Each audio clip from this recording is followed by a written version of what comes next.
one of the dominant points was very much that even though our session was on praising the impact of ICTs, what we really have to focus on is the educational outcomes. And actually that computers in schools can exacerbate the differences between schools rather than necessarily make all the schools better. So if you have a good school, then ICTs can be used effectively in that, but that will make that school get even better.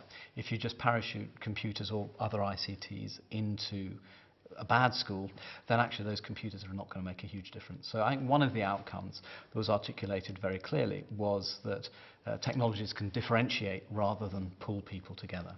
If we're going to make a difference, we need to begin with the education and actually then say, well, how can particular technologies deliver on that? The second outcome in terms of it's actually what we appraise. How we appraise makes a huge difference. So the questions we ask in making the appraisals of an impact are really important in determining what we see that output as being. And actually, we shouldn't perhaps be focusing so much on ICTs, but really addressing the educational outputs. So we shouldn't be sort of counting the numbers of computers in schools or the numbers of software programs that kids can use, but actually how is that going to transform their learning experiences in the widest possible sense.